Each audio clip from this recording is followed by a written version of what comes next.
Hello students. Senior secondary exam 2023 में हमारी science faculty वाले सभी बच्चों का पहला पेपर फिजिक्स 19 तारीख, और निश्चित रूप से इस पेपर की तैयारियों में आप लोग लगातार जुटे हुए हैं।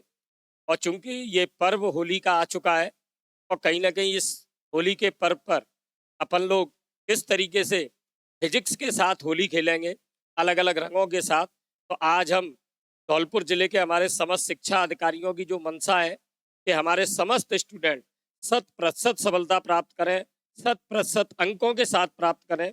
इसलिए मैंने इस वीडियो में आप लोगों को थोड़ा सा बाइफरकेशन किया है, थोड़ा सा वर्गीकरण किया है कि हम प्रश्न पत्र का जब विश्लेषण कर चुके हैं तो अब हमें पता चल गया है कि हमारे फिजिक्स के प्रश्न पत्र में किस तरीके से किरण चित्र, परिपथ चित्र, ग्राफिकल रिप्रेजेंटेशन या फिर किसी भी हमारे उपकरण का कोई भी चित्र। जैसे आप मुझसे ये कहेंगे कि हमारे यहाँ उपकरण कितने हैं, तो आप लोगों को पता है कि हमारी पूरी फिजिक्स में अगर मैं उपकरणों की बात करूं तो हम एक साइक्लोट्रॉन की बात करते हैं। अगर मैं एक्सपेरिमेंट की बात करूं तो हम लोग डेविसन जर्मर के प्रयोग की बात करते हैं। हम लोग प्रकाश विद्युत प्रभाव का एक और प्रयोग है उसकी भी बात करते हैं।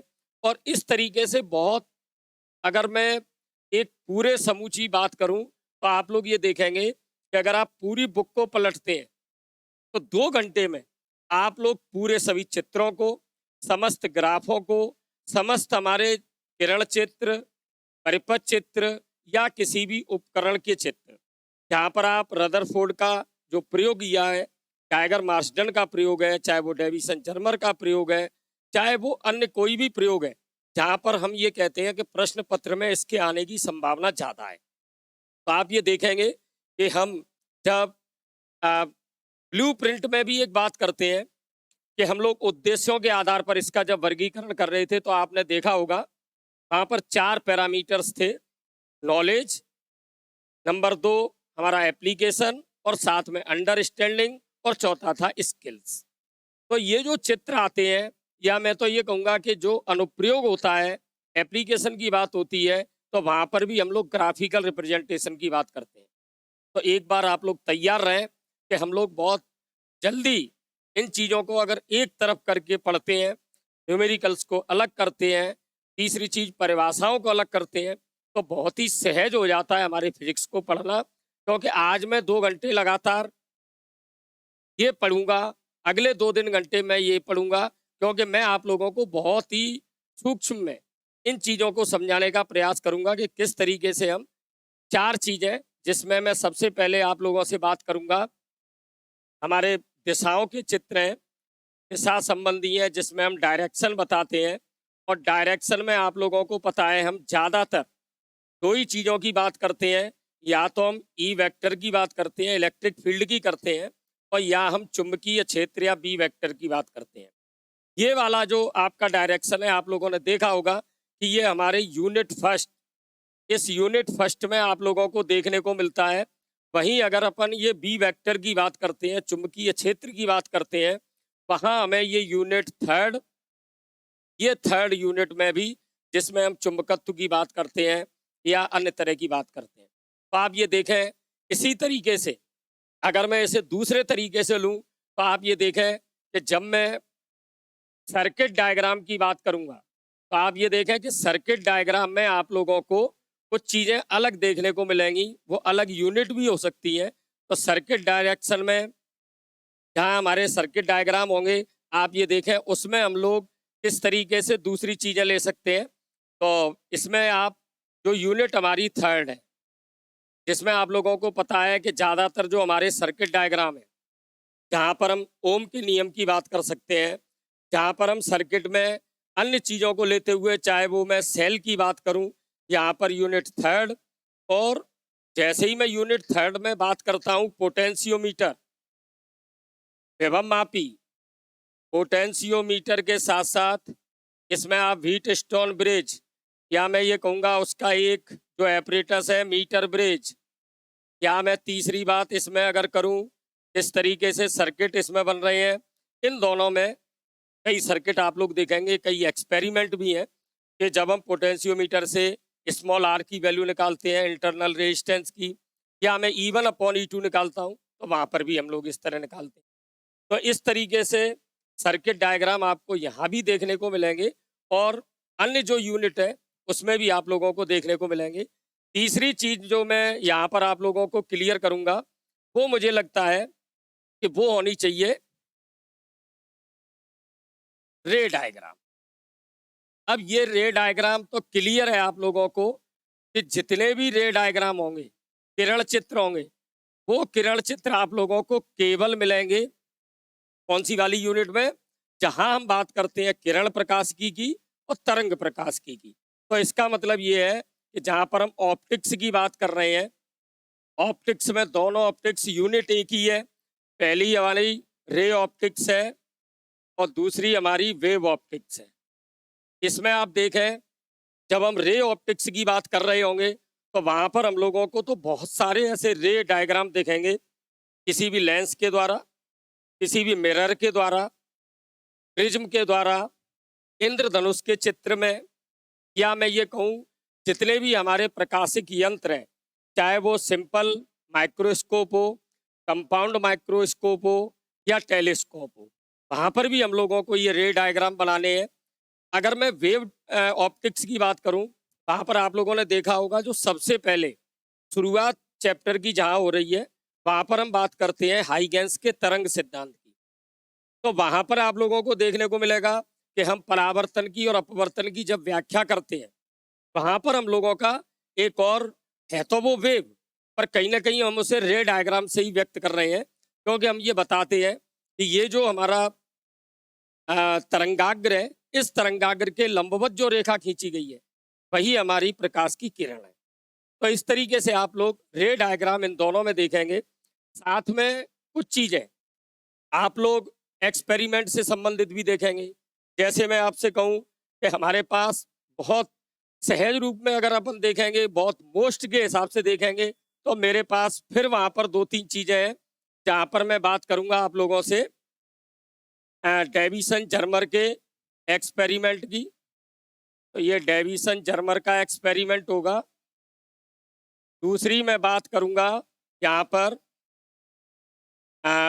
एक और हमारे पास है जहाँ पर हम बात करते हैं इलेक्ट्रोमैग्नेटिक इंडक्शन की बात करते हैं। साथ में मैं एक बात ये कहूँ आपसे कि किस तरीके से हम लोग यहाँ पर एक और एक्सपेरिमेंट की बात करते हैं जहाँ पर हम लोगों को ये लगता है कि हमें बात करनी चाहिए, जहाँ पर बहुत थोड़ा सा टिपिकल वो डायग्राम दिखता है आप लोगों को प्रकाश विद्युत प्रभाव का। तो इसमें जब मैं ये प्रकाश विद्युत प्रभाव की भी बात कर रहा हूँ, तो इसमें भी आप लोगों को एक प्रयोग का है, तो इसलिए मैं ये प्रयोग वाले चित्रों को थोड़ा सा अलग ले रहा हूँ। तो प्रकाश विद्युत प्रभाव, या मैं तीसरी बात करूँ, मैं इसमें उपकरण की भी बात ले रहा हूँ, साइक्लोट्रॉन। ये भी आप लोगों को वहाँ पर चित्र देखने को मिलेगा। तो इस तरीके से मैं पूरे फिजिक्स के पेपर का अगर हम एनालिसिस करें, ये हमें कुछ चित्र देखने को मिलेंगे। साथ में अब चूंकि चित्र की जब हम बात कर रहे हैं तो लेखा चित्र की भी करनी पड़ेगी।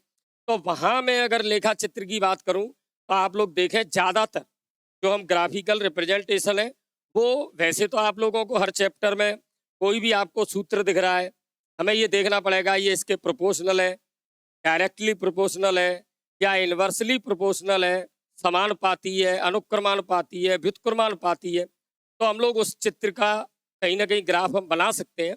पर कुछ ग्राफ आप लोगों को इस तरह से भी, लोग इस तरह का भी ग्राफ बना रहे हैं। आप लोगों को इस चित्र को देखकर ही पता चल गया होगा कि ये कहीं ना कहीं ध्रुवीय ग्राफ है, जहाँ पर हम वी की भी बात करते हैं, जहाँ पर हम एंगल की भी बात करते हैं और जहाँ पर हम इंटेंसिटी की भी बात करते हैं। तो ये इस तरीके से बहुत सी चीज़ें जब हम ग्राफ के द्वारा, और ग्राफ आप लोग, मैंने पहले वीडियो में भी आप लोगों को कई बार बता चुका हूँ कि हम लोग जब ग्राफ की बात करते हैं तो सबसे ज़्यादा मैं महत्व देता हूँ इस एसी वाले चैप्टर को, प्रत्यावर्ती धारा को। और यहाँ पर आप ये देखें, चाहे वो फेजर डायग्राम है, साधारण कोई लेखा चित्र है, या जेड का, एक्सएल का, एक्सी का, बहुत से ऐसे ग्राफिकल रिप्रेजेंटेशन है। साथ में अगर मैं सर्किट डायग्राम में यहाँ पर कुछ बात कर रहा था, आप देखें इसमें मैं इलेक्ट्रॉनिक्स को भी ले सकता हूँ, क्योंकि पीएन संधि डायोड अग्र बायस पर किस तरीके से जुड़ेगा, पश्च बायस पर किस तरीके से जुड़ेगा, चैनल डायोड किस सिद्धांत पर काम करेगा, उसका भी कहीं ना कहीं हमें कोई सर्किट डायग्राम बनाना पड़ेगा। या मैं ये कहूँ कि दिष्टकरण की जो प्रक्रिया है, चाहे वो अर्ध तरंग दिष्टकारी है, पूर्ण तरंग दिष्टकारी है, या पूर्ण तरंग दिष्टकारी में भी अगर मैं बात कर रहा हूँ सेतु दिष्टकारी है, तो आप ये देखेंगे कि इस तरीके से कई हमारे चित्र, कई हमारे लेखा चित्र, कई हमारे चित्रों में किरण चित्र, परिपथ चित्र, तो इस तरीके से हम थोड़ा सा अगर इसे सहज रूप से क्लियर कर लें तो मैं समझता हूँ कि हम लोग 2017 से लेके और 2022 तक के पेपरों का विश्लेषण करके बहुत से ऐसे चित्रों को, बहुत से ऐसे ग्राफ को, बहुत से ऐसे उपकरण के चित्रों को, उपकरण के जो प्रयोग हमारे हुए हैं उसके चित्रों को लेकर हम लोग एक पूरी समझ बना सकते हैं। तो मैं इसके लिए स्टार्ट कर रहा हूँ सबसे पहले कुछ डायग्राम के साथ, उसके बाद कुछ ग्राफिकल रिप्रेजेंटेशन के साथ, और साथ में हमारे कुछ प्रयोगों के साथ। तो मैं समझता हूँ कि ये सब चीज़ें जो मैंने आप लोगों को बताई हैं वो क्लियर कर देंगी कि हमारे एग्जाम में हमें कौन सा क्वेश्चन कहाँ मिलने वाला है। क्योंकि अब हम लोग इस तरीके से तैयारी पर आ गए हैं कि मुझे बताना है आप लोगों को कि क्वेश्चन नंबर 8 और क्वेश्चन नंबर 9 किस चैप्टर का है, किस कॉम्पिटेंसी का है, किस उद्देश्य को लेकर है। अगर वो उद्देश्य एप्लीकेशन का है, अंडरस्टैंडिंग का है, या नॉलेज का है, तो क्या वो परिभाषा होगी, क्या वो न्यूमेरिकल होगा, क्या वो कहीं कोई चित्र होगा। तो इस तरीके से मैं क्लियर आपको कर दूं, जैसे मैंने आपसे कहा क्वेश्चन नंबर 8 और 9, तो 100% आपकी रे ऑप्टिक्स वाली या वेव ऑप्टिक्स वाली जो यूनिट है, जिसमें हम कह रहे हैं कि ये प्रकाशिकी की यूनिट है, जिसमें दोनों है, तरंग प्रकाश की, किरण प्रकाश की, दोनों क्वेश्चन होंगे। वहीं 19 नंबर का क्वेश्चन भी इसी का होगा।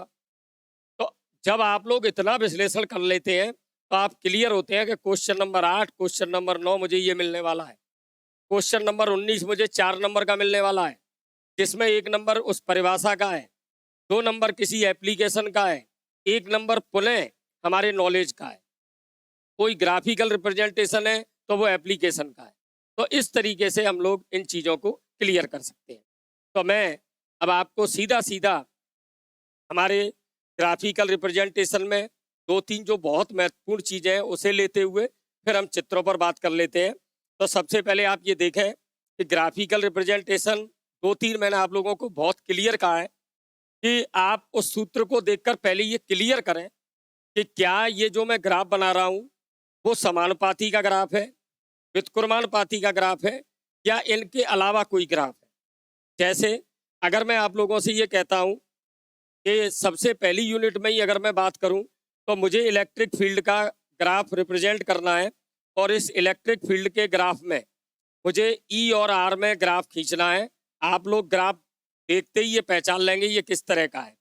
एक ग्राफ मैं बना रहा हूं जिसमें मैं इलेक्ट्रिक फील्ड इंटेंसिटी और आर दोनों के बीच में एक ग्राफ खींच रहा हूं। यहाँ पर मैंने ये ग्राफ कुछ इस तरीके से ड्रॉ किया है। इस ग्राफ को देखते ही कुछ विश्लेषण हम लोग कर सकते हैं। यहाँ मैंने लिखा है स्मॉल आर की वैल्यू कैपिटल आर, यहाँ मैं स्मॉल आर की वैल्यू लिख रहा हूँ 0। इसका मतलब यहाँ स्मॉल आर कैपिटल आर से ग्रेटर देन है, यहाँ पर स्मॉल आर की वैल्यू कैपिटल आर से लेस है। इसी तरीके से अगर मैं डायरेक्शन इधर कर दूं तो यहाँ भी वही की वही चीज़ है। क्लियर हो गया होगा आपको। ये मैंने वो चीज़ बताई है जहाँ पर जब स्मॉल आर की वैल्यू कैपिटल आर से कम है वहाँ ई की वैल्यू 0 है।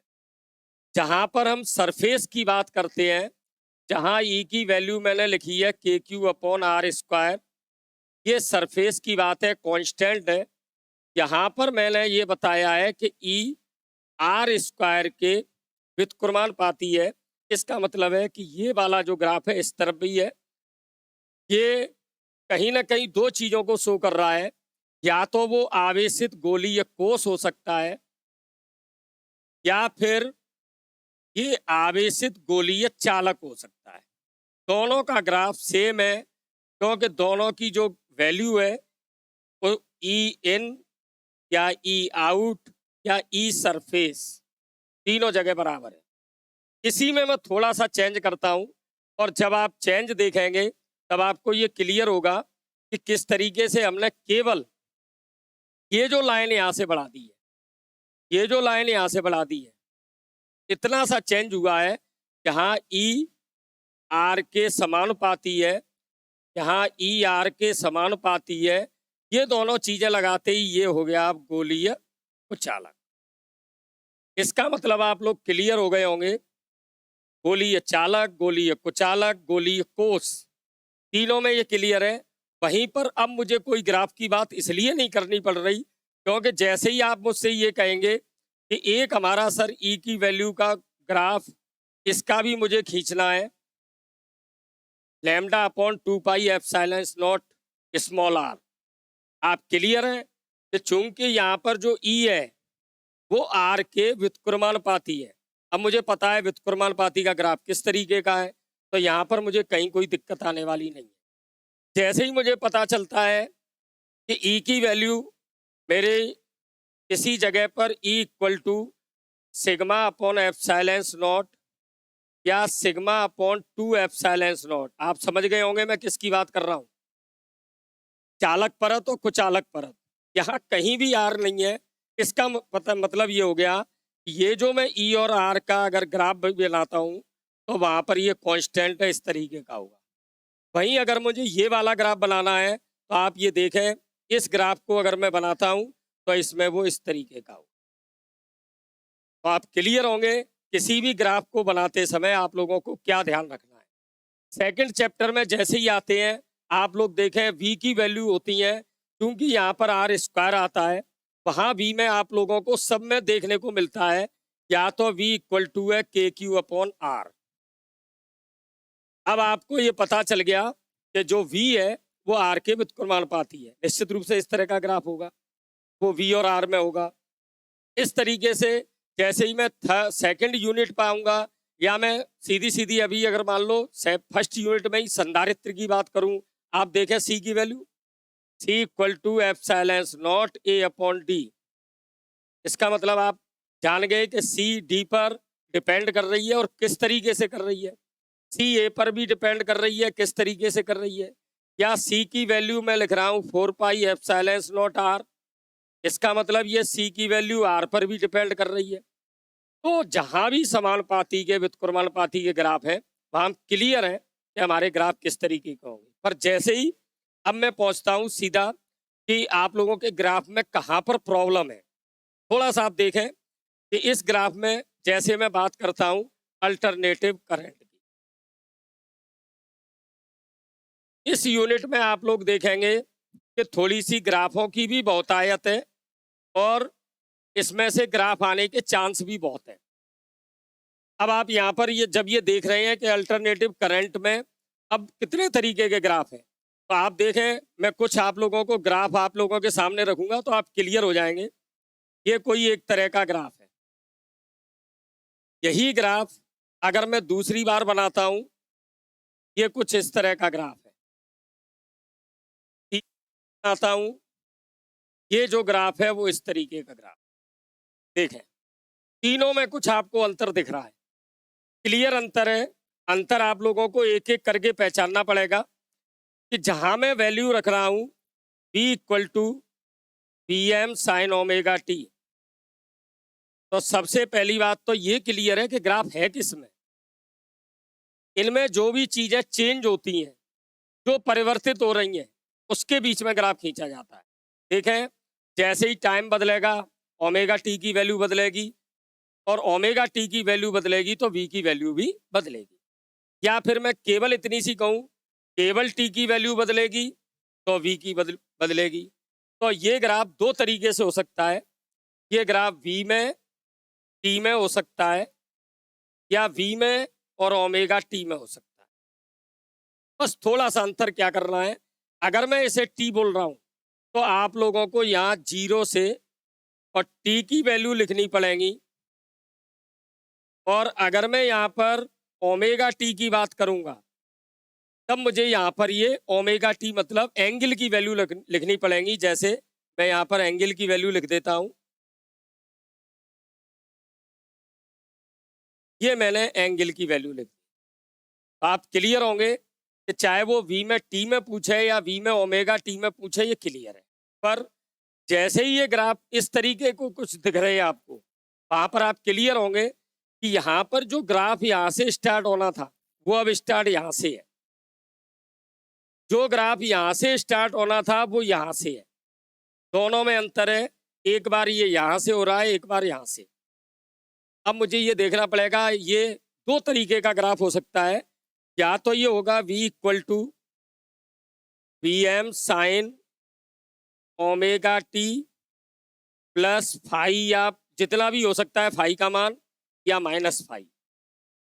अब आपको ये पहचान करनी है कौन सा प्लस है कौन सा माइनस है। क्या करें, कई बार ये बच्चे प्रश्न करते हैं कि सर ये पता नहीं चलता, ये आगे चल रही है वो पीछे चल रही है, कौन सी आगे है कौन सी पीछे है। तो एक वैल्यू रखें आप कोई सी भी। जैसे मैंने आपसे ये कहा कि मैं फाई की वैल्यू कुछ भी ऐसी मानता हूँ जिसके वैल्यू मुझे पता हो। जैसे मैंने कहा कि चलो फाई की वैल्यू अपन रख लेते हैं 30 डिग्री, या मैं तो बहुत, और इसे 90 के हिसाब से मैं 90 कर देता हूँ, ठीक है सर, इससे आपको और क्लियर होगा। ये मैंने आप लोगों के लिए कर दी 90। अब आप देखें, अगर मैं ओमेगा टी की वैल्यू रखता हूँ 90, तो 90 प्लस 90 साइन 180, और साइन 180 की वैल्यू 0। इसका मतलब आप ये देखें जो v की वैल्यू है वो 0 नहीं है, मैक्सिमम है। कब? 90 पर। अगर मैं इस ओमेगा टी को 0 लिखता हूं तब आप देखें 0 प्लस 90 साइन 90 की वैल्यू 1। इसका मतलब ये कहीं ना कहीं ये सही है। जैसे ही मैं यहाँ आता हूँ, अब आप देखें मैंने टी की वैल्यू रखी थी 0, तो यहाँ पर फाई मैंने 90 माना है तो साइन 90 1, पर ये माइनस में आ रहा है। इसका मतलब ये हुआ कि ये वाला जो ग्राफ है वो प्लस फाई के लिए है, ये वाला जो ग्राफ है वो माइनस फाई के लिए। अब फाई की वैल्यू कितनी है, तो इसी ग्राफ में अगर मैं इस 90 वाले को बनाऊं तो वो यहाँ से स्टार्ट होगा या यहाँ से स्टार्ट होगा। दो जगह हो सकती हैं। अगर मैं ग्राफ को यहाँ से स्टार्ट कर रहा हूँ, इसका मतलब मुझे पता चल गया कि ये बाद में चल रही है, इसका मतलब यहाँ पर ये माइनस वाला है ग्राफ।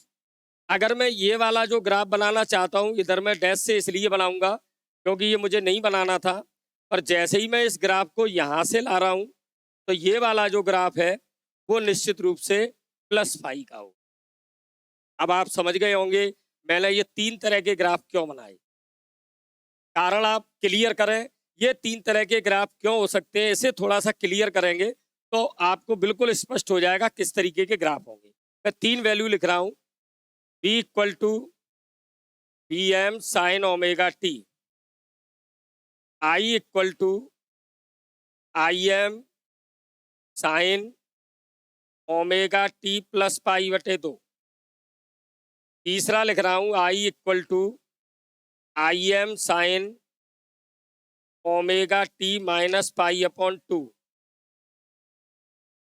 3 वैल्यू आप लोगों को तुरंत क्लिक की होगी कि ये वाली वैल्यू पूरे एसी में वी की चलती है, ये आई की वैल्यू किसी एक विशेष संदर्भ में आती है और ये किसी दूसरे संदर्भ में आती है।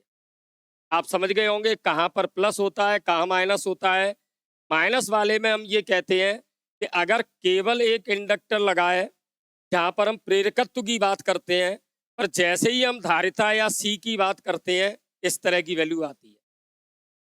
वहीं एक और मैं वैल्यू लगाऊं तो मैं यहाँ पर आप लोगों से थोड़ा सा चेंज करूँगा, और वो चेंज इस संदर्भ में होगा कि इस पाई अपॉन 2 की जगह फाई हो सकता है, इस पाई अपॉन 2 की जगह फाई हो सकता है। ये कहाँ होगा? ये एलसीआर सर्किट में होगा। एलसीआर सर्किट में जो 3 स्टेज हैं, जहाँ पर मैं ये बात करूँगा कि एक बार मैं कहता हूँ कि V M L greater than V M C, V M L less than V M C, और तीसरी जो मैं बात करूँगा वो है V M L equal to V M C. ये तीनों जो स्थितियां हैं, ये जो मैंने अनुनादी स्थिति लिखी है, इस अनुनादी स्थिति के अलावा जो ये दो स्थितियां हैं, आप देखें जब मैं केवल एल की बात कर रहा हूं कहीं ना कहीं ये वाली बात आएगी, क्योंकि ये VML बड़ा है। जब मैं VMC को बड़ा बता रहा हूं तो ये वाला ग्राफ आएगा। तो ये एक साथ हम ग्राफ जब बनाते हैं तो वो किस तरीके से होंगे, एक बार अपन ग्राफ का रिप्रेजेंटेशन अभी जो मैंने किया था उसी को ही मैं दोबारा आप लोगों के सामने रख रहा हूं। एक ग्राफ, ये मैंने V का ग्राफ बना दिया, क्योंकि वैल्यू ओमेगा टी प्लस पाई अपॉन 2 है।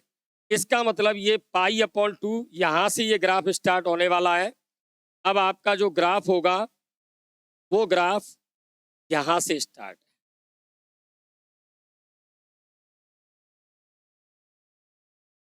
से ही मैं बात करूंगा माइनस वाले ग्राफ की।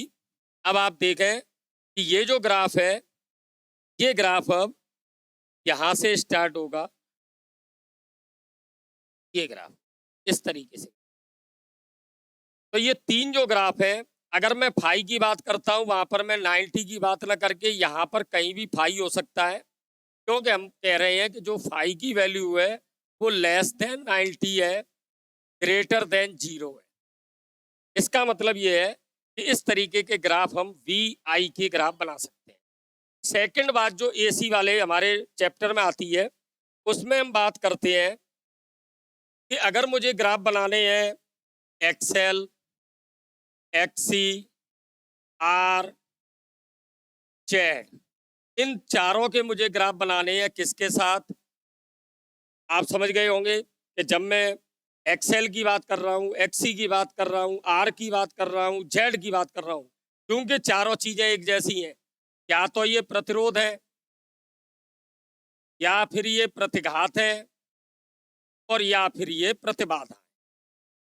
इन तीनों का अगर मैं विश्लेषण करूंगा तो इन तीनों के ग्राफ मुझे किसके साथ बनाने आने चाहिए, ओमेगा के साथ, पौड़ी आवृत्ति के साथ।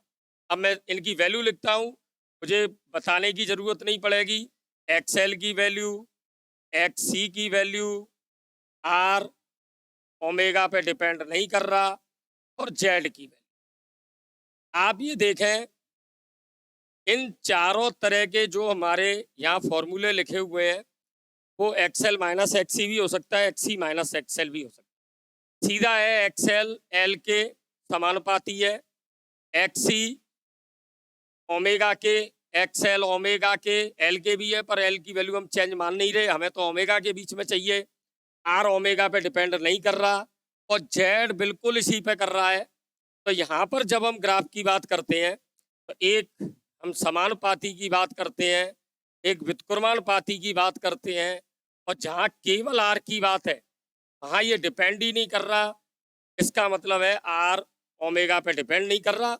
Z की वैल्यू की जब हम बात करते हैं तो आपने देखा होगा कि जब मैं Z की वैल्यू निकालता हूँ तो कहीं ना कहीं वो जो हमारा ग्राफ होता है वो इस तरीके का होता है, जिसमें मैं Z में और ओमेगा में ग्राफ बनाना है।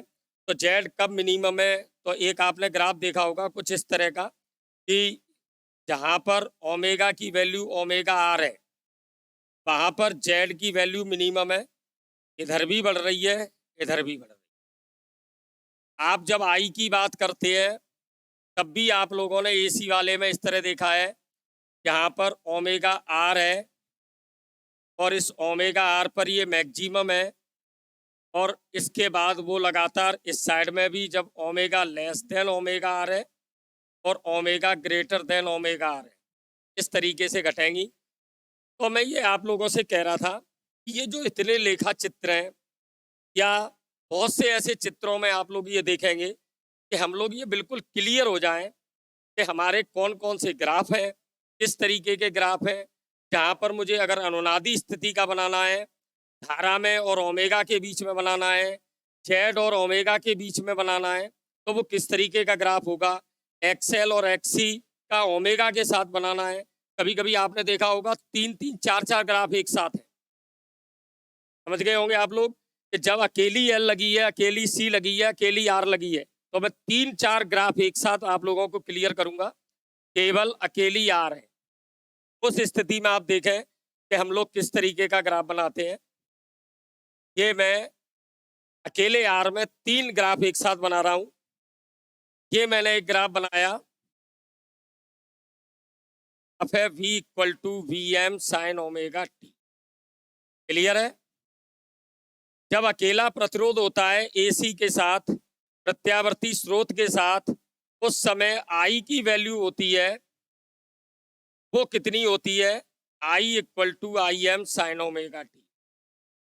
निश्चित रूप से आप समझ गए होंगे, ग्राफ दोनों एक जैसे हैं, बस केवल थोड़ा सा अंतर होगा, और वो इस बात का होगा कि जो आई मैक्सिमम है वो वी मैक्सिमम से थोड़ी सी कम है। क्लियर है? तीसरी बात पर आए, अगर मैं इसी में ग्राफ बनाना चाहूं शक्ति का, तो P इक्वल टू होती है वी आई। तब मैं इस ग्राफ में, इस ग्राफ के 4 पोर्शन करूंगा, 4 भाग करूंगा, और इन चारों भागों में मुझे ये बताना है कि ये 4 भाग में किस तरीके से P होगी। देखें, दोनों प्लस है, P प्लस है, यहाँ दोनों प्लस है, P प्लस है, दोनों माइनस है, गुणा करके प्लस आएगा, दोनों माइनस है, गुणा करके प्लस आएगा। तो ये जो मैंने ग्राफ बनाया है, ये मैंने शक्ति का ग्राफ बनाया है। अब आप क्लियर होंगे कि V का ग्राफ, I का ग्राफ और P का ग्राफ तीनों मैंने एक साथ बनाए हैं अकेले R में। अब आप दूसरे स्थिति में आ जाएं। अब मुझे यही ग्राफ मुझे क्लियर करने हैं L में, तत्व में। अब आप देखें, अब मेरे पास 4 ग्राफ एक साथ होंगे। सबसे पहले मैं जो ग्राफ बना रहा हूं, वो मैं ग्राफ बना रहा हूं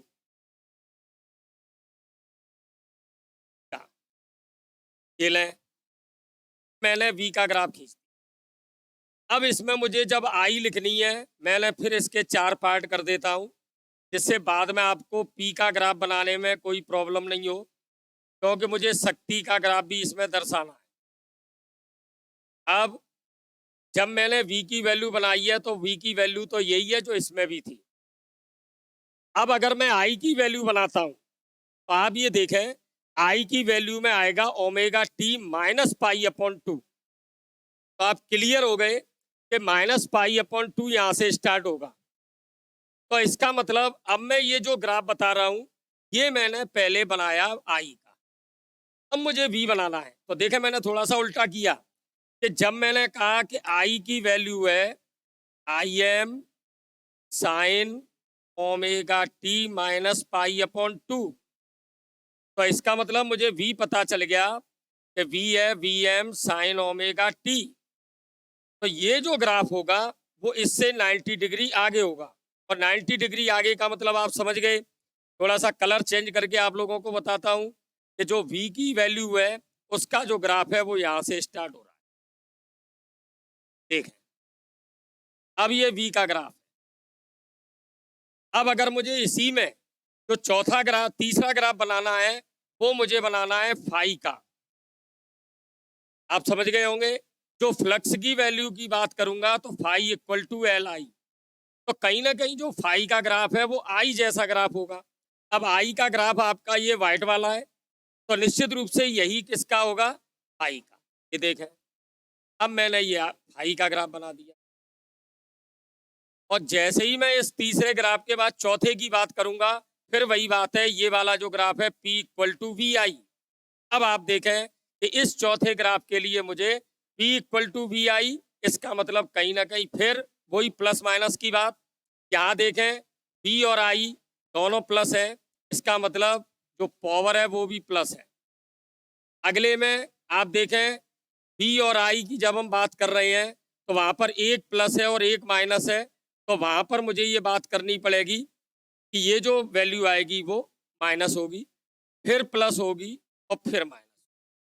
ये जो मैंने शक्ति की बात की है P इक्वल टू वी आई, इसका मतलब मुझे ये पता चल गया, इस ग्राफ से ये क्लियर हो गया कि अगर मैं L लगाता हूँ या मैं C लगाता हूँ, C में भी बिल्कुल ऐसा ही होगा कि 1/4 चक्र में L स्रोत से ऊर्जा लेती है अगले चौथाई चक्र में उसे वापस कर देती है, फिर लेती है, फिर वापस करती है। तो देखें आप, इसका लिंक जोड़ा करें। जब मैं ये कह रहा हूं एल में और सी दोनों में यही प्रक्रिया चल रही है, तो अगर मैं एवरेज वैल्यू निकालूंगा पी की, मैं थ्योरी की बात कर रहा हूं इसमें, कि एवरेज वैल्यू जब मैं निकाल रहा हूं पी की, शक्ति की, तो आप देखें अकेला एल लगा है तब भी पी एवरेज 0 है, और अकेला सी लगा है तब भी पी एवरेज 0। कारण ग्राफ से स्पष्ट है। तो इस तरीके से 3-3 ग्राफ, 4-4 ग्राफ आपकी जो पाठ्य पुस्तक में है, वहां पर हम लोग ये क्लियर कर लें कि ये जो ग्राफ है वो किस तरीके से बनने वाले हैं। लास्ट में मैं आप लोगों को इलेक्ट्रॉनिक्स की बात, जो लास्ट चैप्टर है आपका, लास्ट यूनिट भी है, उसमें आप लोगों के लिए बात करूंगा। वहां पर बहुत कम आप लोगों को ग्राफ देखने को मिलेंगे, थोड़े से ग्राफ हैं। जहां पर मैं एक बात कर रहा था आपको कि अगर मैं पीएन संधि डायोड की बात करूं, पीएन जंक्शन डायोड की, तो पीएन जंक्शन डायोड में हम लोग बात करते हैं कि इस डायोड में या तो फॉरवर्ड बायस है या रिवर्स बायस। अग्र और पश्च कह दें, उत्क्रम कह दें, एक ही बात है। फॉरवर्ड में और रिवर्स में दो तरह के ग्राफ हो सकते हैं, अग्र बायस और पश्च बायस। आप लोग जानते हैं अग्र बायस पे चूंकि करंट लगातार फ्लो होती है, पश्च पे बहुत कम होती है, थोड़ी बहुत अल्पांश वाहकों की वजह से दो ग्राफ इस तरह के हो सकते हैं। तीसरा, आप पश्च में यहाँ पर जेनर डायोड की भी बात कर सकते हैं कि किस तरीके से जेनर वोल्टता पर धारा की वैल्यू एकदम लगातार बढ़ती है। यहाँ पर हम दिष्टकरण में बात कर सकते हैं दो ग्राफों की, अर्ध तरंग दिष्टकारी, पूर्ण तरंग। तो चाहे वो हाफ वेव रेक्टिफायर है या वो फुल वेव है, दोनों में हम बात कर सकते हैं। तो इस तरीके से जो ग्राफ होंगे वो किस तरीके से होंगे, थोड़ा सा इस पर भी आप एक बार देख लें। चलें, सबसे पहले आप इस तरीके के बायस पर ही देख लें। अगर मैं इस बायस का ग्राफ बनाना चाहता हूं, अग्र का लगातार बढ़ेगा, पर वो बढ़ा कहाँ से है, यहाँ से। इसका मतलब ये जो वोल्टता है वहां पर ही हम बात करते हैं कि ये दहली वोल्टता है, इससे ज्यादा ही होनी चाहिए। ये ग्राफ मैंने आप लोगों को बताया वी में और आई में। अगर मैं इस वी के पश्च बायस की बात करता हूं, वो ग्राफ कुछ इस तरह का है, इस तरह का हो, क्योंकि धारा बहुत कम है। बस थोड़ा सा अब अपन को ध्यान क्या रखना है ग्राफ बनाते समय, ज्यादातर जो बच्चे हैं वो गलतियां क्या करते हैं, वो गलती ये करते हैं, वी का ग्राफ तो है, पर ये वी का जो आपने यूनिट ली है वो कौन सी है, यहाँ आई में यूनिट कौन सी ली है। अब आप कहेंगे आई की यूनिट तो सब जानते हैं एम्पियर है, नहीं, ये जो मैंने आई यहाँ पर नापी है वो मिली एम्पियर में है, और ये जो मैंने आई ली है वो माइक्रो एम्पियर में, जबकि वी दोनों जगह मैंने वोल्ट में ही लिया है। तो थोड़ा सा आप लोगों को ये ध्यान रखना पड़ेगा एग्जाम में कि जब हम ग्राफ बनाते हैं उसमें यूनिट जरूर लिखें, क्योंकि वो मीटर भी सीजीएस सिस्टम में ले सकते हो, एमकेएस में ले सकते हो, एसआई में, जो भी आपने ली है वो आपको क्लियर करनी पड़ेगी। नहीं तो होगा क्या, देखें कि अगर वो ये समझेगा कि ये आपने मिली में लिया तो ये भी मिली में होगा, जबकि ये मिली में नहीं, माइक्रो में। तो इस तरीके से आपका ये फॉरवर्ड का और ये रिवर्स का। जैसे ही आप हाफ वेव रेक्टिफायर पर आते हैं तो आपको पता है हाफ है, क्लियर है नाम से ही। आधा तो हम लोगों को आउटपुट मिल रहा है, आधा नहीं मिल रहा। फुल में क्लियर है, आपको पूरा मिलेगा। ये ग्राफ हो गया। तो मेरा कहने का मतलब ये था कि जब हम फोटो इलेक्ट्रिक इफेक्ट की बात करते हैं, कई तरह की की बात करते हैं, लास्ट उसमें भी थोड़ा सा बात करके फिर मैं डायग्राम पर आ जाऊंगा। लास्ट बात अपनी, अब एक मैं 4 ग्राफ आप लोगों के सामने रख रहा हूं जिससे आप लोग और क्लियर हो। पहला ग्राफ, दूसरा ग्राफ,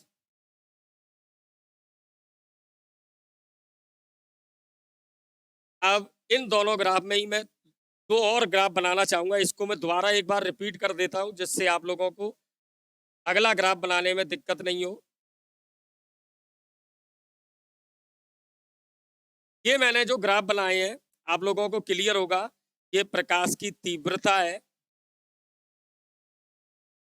और यहाँ मैंने प्रकाश विद्युत धारा ली है, चलो मैं आई से लिख देता। समानुपाती का ग्राफ है, कहीं कोई दिक्कत नहीं। पर ये जो दो ग्राफ है, इसमें मैं जो अगले ग्राफ बना रहा हूँ, ये मैंने ग्राफ बनाए हैं वी में और प्रकाश विद्युत धारा। अब ये जो दोनों ग्राफ एक ही है, पर मैंने जब एक बार तो चेंज की मैंने तीव्रता और एक बार मैंने चीज चेंज की आवृत्ति। अब ये ग्राफ बदल गए। कैसे? तीव्रता बदलने पर अब आप देखेंगे कि इस ग्राफ में अगर मैंने तीव्रता बढ़ाई है, इसका मतलब यहाँ मेरा जो ये वाला पॉइंट था, इस पर कहीं कोई अंतर नहीं आया, क्योंकि जो निरोधी विभव है वो उतने का उतना ही है। पर जैसे ही आप लोग यहाँ पर आएंगे तो यहाँ पर आप लोगों को ये दिखा कि ये मैंने बढ़ाई तो ये इस तरह का हो गया। क्लियर है? तो इस तरीके से जब आप ग्राफ बना रहे हैं, यहाँ पर मैंने तीव्रता चेंज की है और ये जो तीव्रता है ये मैंने ज़्यादा ली है, यहाँ पर मैंने आवृत्ति ज़्यादा की है। तो आवृत्ति ज़्यादा करने पर ये ग्राफ जब यहाँ हो गया है तो संतृप्त धारा उतनी की उतनी। बस थोड़ा सा ये चेंज आप लोगों को देखना पड़ेगा। तीव्रता बढ़ाने पर संतृप्त धारा बढ़ी है, पर निरोधी विभव का मान उतना ही है। आवृत्ति बढ़ाने पर संतृप्त धारा चेंज नहीं हुई है, पर निरोधी विभव की वैल्यू चेंज हो। क्लियर है? तो मैं समझता हूँ इस तरह से ग्राफिकल जो रिप्रेजेंटेशन है, उसी के साथ जब हम चित्रों की बात कर रहे हैं तो मैंने आप लोगों को 3 चित्र की बात की है। नंबर 1 डेविसन जर्मर का प्रयोग, इसमें आप लोगों को पता है निकेल का क्रिस्टल लेंगे, इस तरीके से इलेक्ट्रॉनों का विवर्तन करेंगे और इस डेविसन जर्मर के प्रयोग से डी ब्रोगली की जो परिकल्पना थी उसे सिद्ध करते हैं कि इलेक्ट्रॉन की जो प्रकृति है वो तरंग की है, क्योंकि 2 चीज़ें उसमें एक साथ हम करते हैं। हम लैम्डा की वैल्यू भी निकालते हैं इलेक्ट्रॉन की, और सेकंड हम यहाँ पर जब विवर्तन का कहते हैं तो विवर्तन की घटना ही तरंगों की घटना है, तो वो क्लियर हो। सेकंड जो बात मैं कहूँगा आपको इससे संबंधित, वो ये कि एक और प्रयोग की हम बात करते हैं जो अभी मैं बात कर रहा था, प्रकाश विद्युत प्रभाव। इस प्रकाश विद्युत प्रभाव में photo electric effect, PE effect के नाम से बहुत लोग बोलते हैं ऐसे। तो प्रकाश विद्युत प्रभाव में भी, क्योंकि अभी मैंने जो ग्राफ बनाए थे उसमें मैं भी बदल रहा था, उसमें मैं प्रकाश की तीव्रता बदल रहा था, उसमें मैं प्रकाश की आवृत्ति बदल रहा था। तो मुझे चित्र में ये बताना पड़ेगा कि तीव्रता को बदलने के लिए मुझे क्या करना है। उस स्रोत को पास लाना है प्लेट के या दूर ले जाना है। आवृत्ति बदलने के लिए मुझे बीच में फिल्टर लगाना है, जिससे अलग अलग रंग का या अलग अलग तरंग दैर्घ्य का या अलग अलग आवृत्ति का प्रकाश प्लेट पर आपतित। वोल्टेज बदलने के लिए मुझे विभव विभाजक लगाना है। इस चित्र के द्वारा मुझे ये बताना। तीसरा जो चित्र था जिसमें हम बात कर सकते हैं कि किस तरीके से साइक्लोट्रॉन में जो हमारा भारी धनावेशित कण है वो त्वरित होगा। तो साइक्लोट्रॉन की हम बात करते हैं और साइक्लोट्रॉन में हम लोग ये बताते हैं कि उसका जो पथ होता है, जो भारी धनावेशित कण है, उसका किस तरीके से वृत्ताकार होता है, लगातार उसकी त्रिज्या बढ़ती जाती है। वो इस तरीके का 3 चित्र। जहाँ मैं ये चित्रों की बात कर रहा हूँ तो वहाँ पर मुझे ये लगता है कि इन चित्रों में बहुत से ऐसे चित्र भी हैं कि जहाँ पर हम लोग परिपथ चित्र की बात करते हैं। और परिपथ चित्र में आप लोगों ने देखा होगा कि जैसे मैंने आप लोगों को अभी विभव मापी के बारे में बताया कि विभव मापी में भी परिपथ चित्र हैं, मीटर सेतु में परिपथ चित्र है। तो इस तरीके से बहुत से चित्रों में आप लोग परिपथ चित्र का देखें, किरण चित्र का देखें। इस तरीके के जो प्रयोग के चित्र हैं वो 2017 से लेकर 2022 तक हर साल आप जब विश्लेषण करेंगे तो वहां पर जो भी स्किल के क्वेश्चन है, स्किल ध्यान रखें, ब्लूप्रिंट आप देखेंगे तो स्किल आपको दिखेगी, कौशल। उस कौशल में जितने भी नंबर आपको दे रखे हैं 12, 13, 14, वो सभी यही चित्र। तो जब आप क्लियर हो जाए कि 12 नंबर के चित्र या ग्राफ, आप निश्चित माने कहाँ से वो ग्राफ हो सकता है, कहाँ का वो चित्र हो सकता है, और किस तरीके से उन चित्रों में मैं वर्गीकरण कर सकता हूँ कि किरण चित्र हो सकता है, परिपथ चित्र हो सकता है, उपकरण का चित्र हो सकता है, या प्रयोग का चित्र हो सकता है। इस तरीके से आप 4 तरीके के अगर वर्गीकरण करते हैं तो मैं समझता हूँ बहुत ही सहज रूप में। मैंने आपसे कहा है, अगर आप बहुत सहज होकर बैठेंगे 2 घंटे आप लोगों को लगेंगे केवल इस बात के लिए कि आप सभी चित्रों का विश्लेषण कर सकें, सभी ग्राफ को एक बार देखकर समझ सकें। तो ये चीज बहुत ही सरल आप लोगों को लगेगी।